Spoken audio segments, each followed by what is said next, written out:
আসসালামু আলাইকুম। সবাই কেমন আছেন? যে বা যারা যেখান থেকে আমার ভিডিওটি দেখছেন সবাইকে জানাই আন্তরিক ধন্যবাদ ও শুভেচ্ছা। আমি আলহামদুলিল্লাহ ভালো আছি। আ দেখেন আসলে শেষ ভালো যার সব ভালো তার।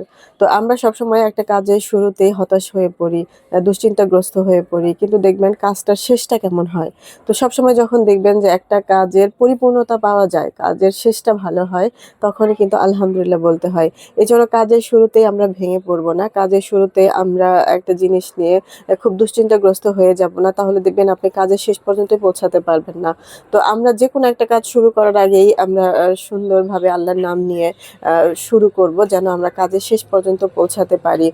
তো এটা যেকোনো কাজের বিষয়ে হোক, যেকোনো সিদ্ধান্তের বিষয়ে হোক, প্রচুর ধৈর্য নিয়ে, শান্ত স্থির মন নিয়ে আপনাকে সিদ্ধান্ত নিতে হবে, কাজ করতে হবে। আপনি ধরেন একটা গন্তব্যে পৌঁছাবেন বা এক জায়গায় যাবেন। আপনি যাওয়ার আগেই যদি টেনশনে শেষ হয়ে যান যে আচ্ছা আমি কি সেখানে পৌঁছাতে পারবো? আচ্ছা সময় মতো কি যেতে পারবো? এই যে এই চিন্তাগুলা, এই নেগেটিভ চিন্তাগুলা বা এই দুশ্চিন্তাগুলোই কিন্তু আপনাকে শেষ পর্যন্ত পৌঁছাতে সাহায্য করবে না।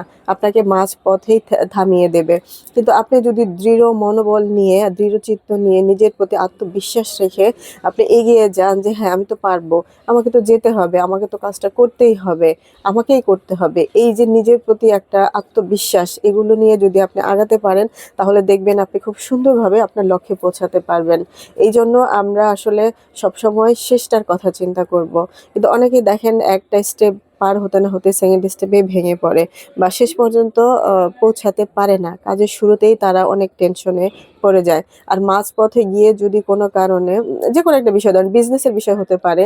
একটা বিজনেস যেমন উত্থান-পতন থাকে। হয়তো বিজনেসের কখনো লাভ হয়, কখনো লস হয়। কিন্তু যখনই লস হয় তখনই যদি সে ভেঙে পড়ে তাহলে কিন্তু আর সে উঠে দাঁড়াতে পারবে না। কিন্তু যখন সে নতুন করে তার বিজনেসটাকে আবার শুরু করবে যে, "না আমাকে তো উঠতে হবে। আমাকে তো থেমে থাকলে চলবে না। আমাকে তো আমার বিজনেসটা দাঁড় করাতে হবে।" তাহলে দেখবেন যে শেষ পর্যন্ত সে তার বিজনেসে সফল হতে পারবে। তো এইভাবেই আসলে আমরা কাজের শেষটা দেখব। সবসময় আমরা কঠোর পরিশ্রম করার চেষ্টা করব। আমরা নিজের প্রতি আত্মবিশ্বাস রাখবো। তাহলে শেষ পর্যন্ত আমরা আমাদের লক্ষ্যে পৌঁছাতে পারবো। আর কোনো একটা দেখেন এক্সামের বিষয়টাও দেখেন, পরীক্ষা শুরু হওয়ার আগেই যদি আমরা টেনশনে পড়ে যাই যে পরীক্ষা কেমন হবে, শেষ পর্যন্ত ভালো হবে কিনা? তাহলে দেখবেন পরীক্ষার হলে গিয়ে আপনি নার্ভাস হয়ে যাবেন। পরীক্ষাটাও ঠিকমতো দিতে পারবেন না, আপনার রেজাল্টটাও ভালো হবে না। কিন্তু আপনি যদি নিজের প্রতি বিশ্বাস রেখে শান্ত স্থির মন নিয়ে যদি আপনি চিন্তা করেন, আমি যা পড়েছি আলহামদুলিল্লাহ আমার ইনশাআল্লাহ ভালো হবে, প্রিপারেশন ভালো আছে। আমি পরীক্ষার হলে যাবো, লিখবো, বাকিটুকু আল্লাহর ইচ্ছা। আল্লাহর উপর ছেড়ে দিতে হবে। দেখবেন শেষ পর্যন্ত ভালো কিছুই হবে। তো আমরা যেকোনো কাজের বিষয়ে হোক, যেকোনো সিদ্ধান্তের বিষয়ে হোক, বা যেকোনো কোথাও যাওয়ার পরিকল্পনা বা কোথাও যাত্রাপথে হোক, আমরা অস্থিরতা প্রকাশ করব না। আমরা স্থির থেকে একটা সিদ্ধান্ত নিব। দেখবেন শেষ পর্যন্ত আপনি আপনার লক্ষ্যে পৌঁছাতে পারবেন। তো ধন্যবাদ ধৈর্য সহকারে যারা পুরো ভিডিওটি দেখলেন। লাইক, কমেন্ট, শেয়ার করে পাশে থাকবেন। আল্লাহ হাফেজ।